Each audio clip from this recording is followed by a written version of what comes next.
Hi, this video is about tracking your food symptoms and elimination. In it, I will explain how do you do it and why it's important. So why is tracking your food symptoms and elimination important? Well, one thing is that you will have the opportunity to become more aware of what you're actually doing food-wise and what your body is doing. What I often hear when people start tracking their food is that they actually eat differently than they think they do. So when you write it down, there's some extra awareness coming, which is important because we want to be looking at what you're actually doing. It also helps you to tune into your body, because I'm going to be asking you to at times just tune into your body and see how you feel. We humans have a tendency to sort of push away anything that we don't like tiredness or pain or things like that, or gassiness. And this tracking really encourages you to tune in and actually feel what's happening and write it down. And then if you've done this so my question is to do this for 5 days, and I will explain how to do it in a second. And then after the 5 days, you look back at what you have seen and make any connections.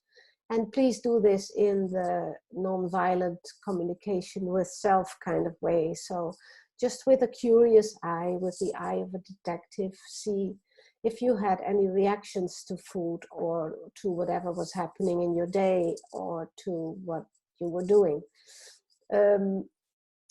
Those reactions can be quite immediately, so like some people eat and then an hour later they have stomach pain or they have bloating. But if it's an inflammatory reaction, it could also take 1 to 2 days for symptoms to come up. So that's good to be aware of.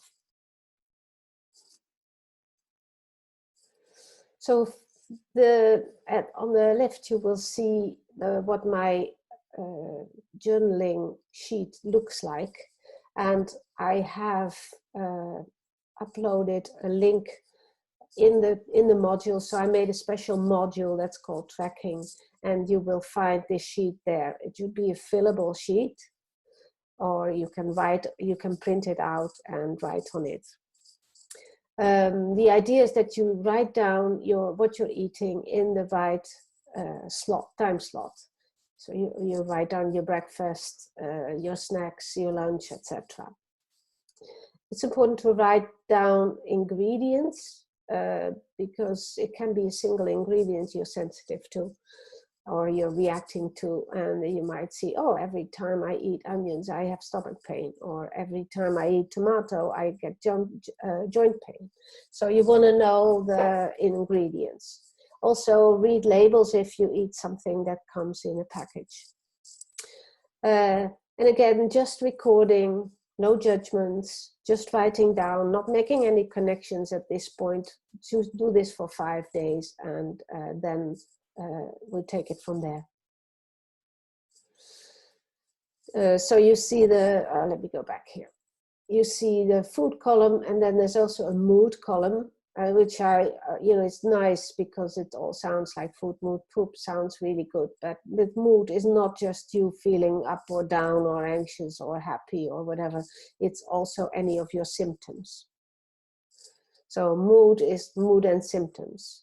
The mood can be your level of energy. Are you always having not a lot of energy after lunch or in the afternoon or in mid-morning? Do you experience bloating or gas, or suddenly your skin plays up? Do you have cravings, anxiety, sneezing, sweating, pain, whatever? So any of your symptoms. Also write that down in the right time slot. And it's so, in order to actually notice, it's important that you check in with yourself every now and then. After a meal is a good idea, but any time is actually good. And this is a tricky one because we tend to forget and just get on with things. Then the third column is the poop. So elimination or poo or poop or however you want to call it is gives us a bit of a sense of how our digestive tract has been doing with what we were eating.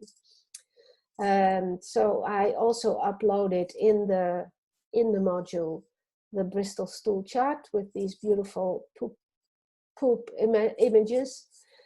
So you can actually use a number in your food poop. So you can put the number in here, also in the right time slot, and just a number. But if you see anything special, like there's mucus, there's blood, it has a weird color, it has a lot of you see your kale back or your sunflower seeds or any other foods, then you can write that down as well. I'm going back to this one. It also asks you to tick the amount of glasses of water you drank. So 8 ounces is about 250 milliliters, which is a normal size glass, not huge, but also not small.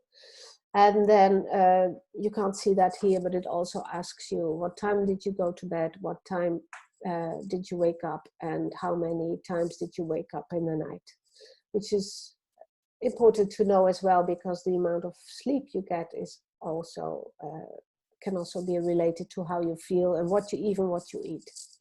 So good luck with that. Please go to the documents I shared and fill them in, and in the next class we will come back to it. Thank you.